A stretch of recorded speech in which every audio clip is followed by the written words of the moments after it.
Bienvenidos a un nuevo episodio de El Hampa Bruta, el canal donde las leyendas criminales se encuentran con la historia. Hoy no vamos a contar la historia de Pablo Escobar, alias El Patrón, sino la de uno de los últimos hombres que sostuvieron su imperio. Porque para entender la caída de un poder, también hay que conocer a quienes fueron parte de su último muro de defensa. Nos adentraremos en los meses más oscuros y violentos de Medellín para responder una pregunta clave: ¿cómo cayó el hombre más buscado del mundo? La respuesta no está solo en su figura, sino también en la de uno de sus jefes militares más temidos, Mario Alberto Castaño Molina, alias El Chopo. En El Hampa Bruta no glorificamos el crimen, lo analizamos. Nuestro compromiso es con el rigor documental, la información y el entretenimiento. Lo que están a punto de escuchar es una narración dramatizada, basada en hechos reales, informaciones públicas y análisis en profundidad, diseñada para entender las complejas piezas del poder criminal. Esta es la historia de una lealtad llevada hasta sus últimas consecuencias. Según algunas versiones, El Chopo habría pasado de ser un hombre anónimo a convertirse en un jefe militar clave en la defensa de Escobar. Lo que está documentado es que fue una pieza fundamental en la etapa final del cártel, y que su muerte, en 1993, marcó un golpe decisivo en el derrumbe de la organización. Pero antes de empezar, cuéntanos en los comentarios, ¿conocías la importancia de El Chopo en la estructura de Escobar? ¿Sabías que el asesinato que provocó la creación de los Pepes ocurrió dentro de la catedral? ¿Desde qué país nos estás viendo? Y recuerda, si este tipo de investigaciones que van más allá de los nombres más conocidos te parecen importantes, te invitamos a apoyar nuestro trabajo. Suscríbete, activa la campanita, dale like y déjanos tu opinión. Tus acciones nos ayudan a seguir creando contenido con la profundidad que merecen estas historias. Y si quieres ir un paso más allá, ya puedes unirte como miembro del canal. Y ahora sí, continuemos para conocer al hombre que fue uno de los últimos escudos del patrón. A finales de 1992, el imperio de Pablo Escobar se desmoronaba. Su prisión personal, la catedral, se había convertido en una jaula de la que tuvo que escapar, y el hombre que había puesto de rodillas a un país entero era ahora un fugitivo. La cacería final había comenzado. Pero un imperio no cae eliminando únicamente a su cabeza. Cae cuando se derriban los pilares que lo sostienen. Y en los últimos y más violentos meses del cártel de Medellín, cuando la lealtad se había convertido en el bien más escaso, Escobar se aferró a los pocos hombres que aún permanecían a su lado. Entre ellos destacó una figura que, aunque no tenía el brillo mediático de los grandes capos, sí se convirtió en una pieza clave en la defensa del patrón. Su nombre no tenía el eco de los grandes estrategas. No era un financiero ni un negociador con el poder. Era algo mucho más elemental y en ese momento más necesario. Uno de los últimos jefes militares del cártel de Medellín. El hombre que coordinaba al brazo armado de Escobar en un tiempo en el que las filas de la organización se habían reducido al mínimo. Hablamos de Mario Alberto Castaño Molina, un nombre que para muchos no dice nada, pero que bajo su alias resonaba en las calles de Medellín con un eco de miedo y violencia. El Chopo. Mientras el Estado, a través del bloque de búsqueda, y sus nuevos enemigos, los Pepes, cerraban el cerco sobre Escobar, fue El Chopo quien asumió la guerra en el asfalto. No era el único, pero sí uno de los más relevantes en esa etapa final. Lideró la violenta contraofensiva que buscaba mantener viva la resistencia del cártel. Esta es la historia del hombre que, desde las sombras, sostuvo parte de la estructura de la organización en su momento más oscuro. Pero este comandante del terror no surgió de las filas de la criminalidad organizada. Su historia, según algunos relatos populares, comienza en un lugar mucho más anónimo: la barra de un hotel en Medellín. Antes de ser El Chopo, se dice que Mario Castaño trabajaba como camarero. Versiones no confirmadas aseguran que cargaba con un apodo que lo ridiculizaba por su forma de hablar: el tartamudo.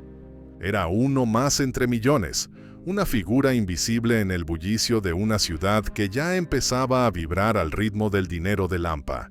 Y es precisamente en esa invisibilidad donde, según se cuenta, habría ocurrido el punto de inflexión. La leyenda sostiene que, durante una jornada de trabajo, dos hombres comenzaron a mofarse de él, llamándolo por ese apodo que detestaba.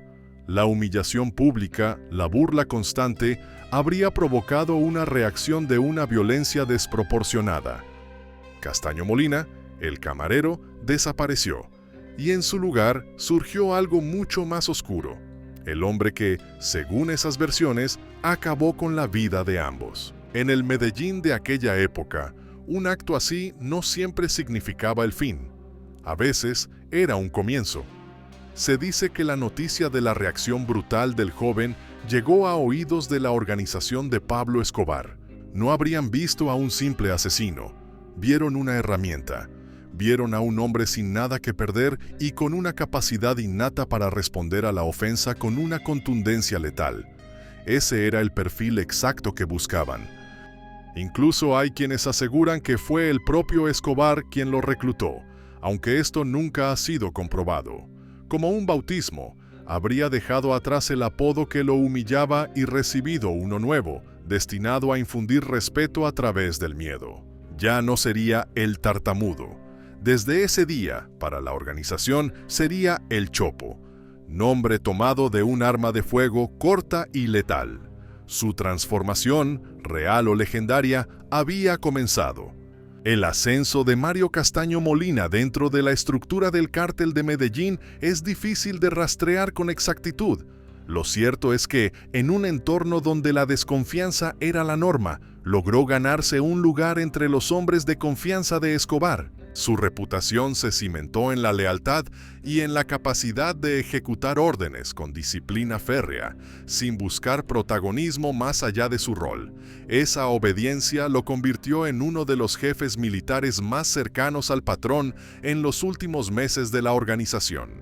Diversas fuentes señalan que tuvo un papel destacado en el control de las estructuras armadas en Medellín, en una etapa en la que la llamada Oficina de Envigado empezaba a consolidarse como brazo operativo del cártel.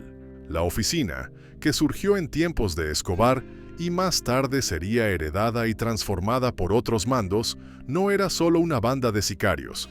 Funcionaba como una red criminal con jerarquía definida, dedicada al cobro de deudas, la extorsión, los secuestros y los asesinatos selectivos. La Oficina de Envigado como estructura criminal fue real y nació en tiempos de Escobar, pero la mayoría de fuentes atribuyen su consolidación a Fernando Galeano, los hermanos Moncada y luego a Diego Murillo Bejarano, alias Don Berna, tras la caída del Cártel de Medellín. El Chopo se convirtió en un actor clave dentro de ese engranaje de terror. No era el jefe absoluto de la oficina. Su consolidación posterior se atribuye a otros nombres, pero sí coordinaba células armadas directamente vinculadas a Escobar. En la práctica, fungía como un nexo entre las órdenes del patrón y la ejecución en las calles. Si un enemigo debía ser eliminado o un ataque debía llevarse a cabo, era Castaño Molina quien organizaba a los hombres y supervisaba la operación. No era un simple gatillero. Fue uno de los últimos estrategas de la violencia al servicio del Cártel de Medellín. Su poder e importancia crecieron durante el periodo en que Pablo Escobar se recluyó en la Catedral, aquella prisión de lujo que él mismo había diseñado. Mientras el capo mantenía una fachada de sometimiento a la justicia, la guerra en el exterior continuaba, y entre los hombres que sostenían esa lucha estaba el Chopo. En esos meses, Castaño Molina tuvo un papel relevante en el frente armado del Cártel de Medellín. Diversas versiones aseguran que estuvo encargado de coordinar operaciones en Medellín y de mantener activa la red de sicarios, aunque no fue el único mando en funciones. Otros hombres de confianza de Escobar, como Fernando Galeano y los hermanos Moncada, también desempeñaban un papel clave en la estructura. La llamada Oficina de Envigado operaba como engranaje del cártel en actividades de extorsión, cobros y sicariato, pero no existen pruebas de que estuviera bajo control absoluto de El Chopo. Lo cierto es que la presencia de Castaño Molina en la cúpula militar del cartel contribuía a mantener la atmósfera de miedo en la ciudad. Su nombre representaba la continuidad de la violencia que Escobar seguía ordenando desde prisión, prueba de que la palabra del patrón aún se imponía incluso tras los barrotes. Pero esta maquinaria de lealtad y violencia estaba a punto de enfrentar su prueba más dura. Una orden dictada en la catedral, la que acabaría con la vida de socios como Galeano y Moncada, rompió los códigos internos del cártel y abrió la fractura definitiva. Según algunas versiones, El Chopo habría estado implicado en su cumplimiento, aunque esto nunca ha quedado plenamente documentado. Lo que sí marcó ese episodio fue el inicio del colapso del imperio que había jurado sostener. El poder absoluto a menudo conduce a la paranoia absoluta, y dentro de los muros de su jaula de oro, Pablo Escobar comenzó a desconfiar de su círculo más cercano. Sus sospechas recayeron sobre dos de sus socios más importantes, hombres que gestionaban las finanzas del cártel en el exterior, Fernando Galeano y Gerardo Kiko Moncada. Escobar estaba convencido de que le estaban robando, de que se estaban quedando con una parte de un dinero oculto, una caleta. Decidió convocarlos a la catedral para una rendición de cuentas. En el lenguaje de la organización, no era una invitación, era una citación donde el fiscal y el juez eran la misma persona. Según reconstrucciones de la época, Galeano y Moncada acudieron al llamado, conscientes del peligro, pero sabiendo que negarse sería igual que firmar su sentencia de muerte. El encuentro fue tenso. Escobar presentó sus acusaciones y, según varias versiones, no quedó satisfecho con las explicaciones. La desconfianza superó a los años de amistad y negocios.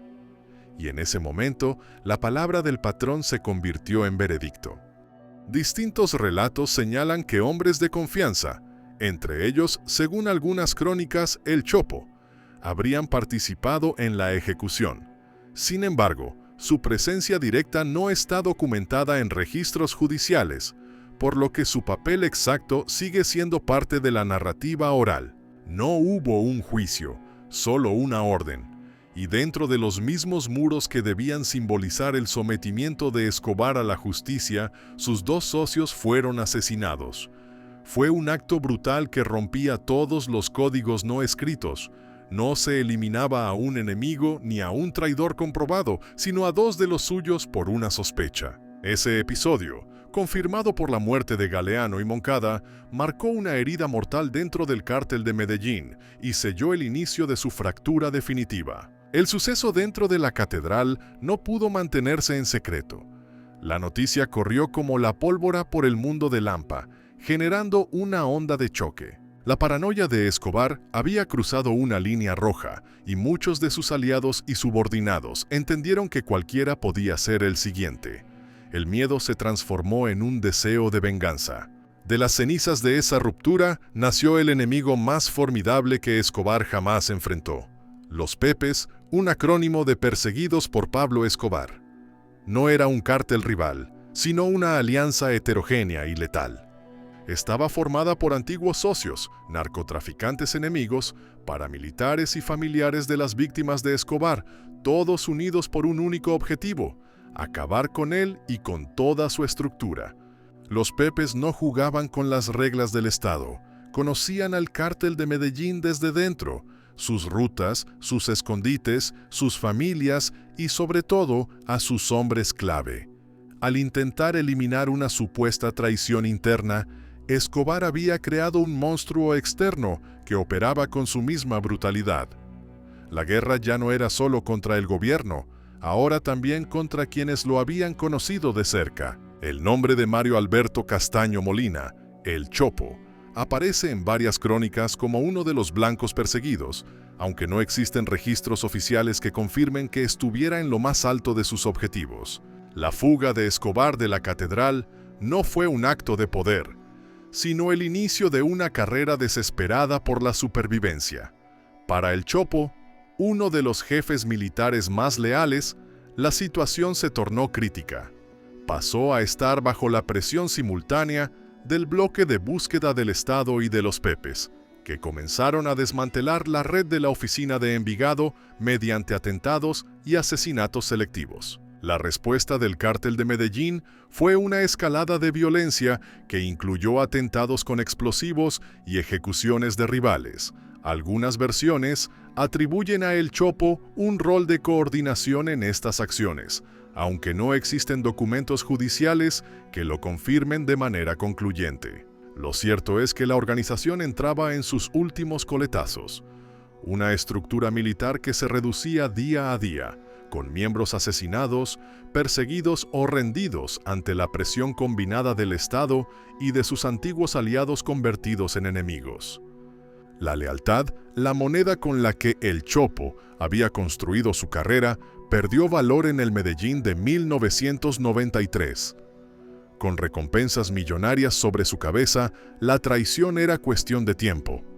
Algunas versiones hablan de un informante que señaló su paradero al bloque de búsqueda, aunque nunca se conocieron detalles oficiales que lo confirmaran. El 19 de marzo de 1993, la cacería llegó a su fin.